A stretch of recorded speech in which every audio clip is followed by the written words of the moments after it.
Right now, brush fires still a big concern for firefighters in the state with the dry weather conditions hanging around.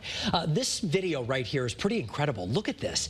From Connecticut's Emergency Management and Homeland Security Department, this afternoon, forestry personnel managed a prescribed burn in Andover. They say it's to help prevent further spread of an overnight brush fire there. Now, the entire state still in that moderate or severe drought tonight, that according to the U.S. Drought Monitor. And it has been so dry. First responders have battled several large brush fires this fall, and it certainly has not been cheap. Channel 3's Dylan Fearon is live in Berlin tonight with more on who is paying for all of this. Dylan.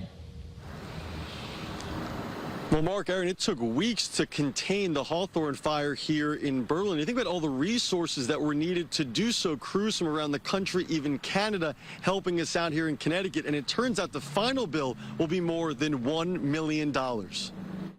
Chris Martin is the Connecticut State Forester. He's showing us why taking down daunting brush fires costs millions. Fuel, food, hotel, vehicles, a number of hours for different pumps and excavators and bulldozers that we used. These high-priced helicopters from the Air National Guard were key in fighting the Berlin brush fire. Chris believes they cost $100,000 a day. Plus, out-of-state crews have to get paid, and they need food and hotel rooms. We need to pay people, and to have a 20-person crew from out of state in Connecticut runs about $20,000 a week. Chris believes in the end, the final bill will be well over $1 million, unprecedented in Connecticut. We've not seen that in the history of Connecticut.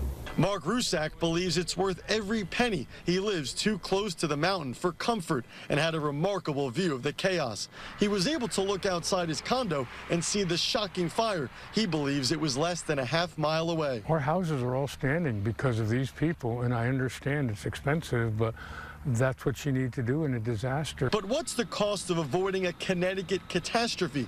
Neighborhoods nearby are relieved and safe tonight because major resources were used, not just in Berlin, but at other brush fires, including at Rocky Neck State Forest in East Lyme and Naugatuck State Forest in Oxford. God forbid that had gotten out of control.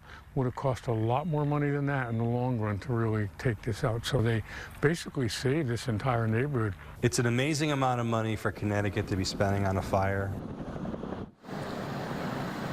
Absolutely. Now, Mark and Aaron, DEEP will front the big bill, $1 million, $1.5 million, whatever it is. DEEP will front it initially, but it will be reimbursed. Luckily, the state got accepted through a federal grant through FEMA to get reimbursed 75%. The other 25%, DEEP will have to figure that out with towns, cities, the state. They will have to figure out 25% of that big bill coming their way.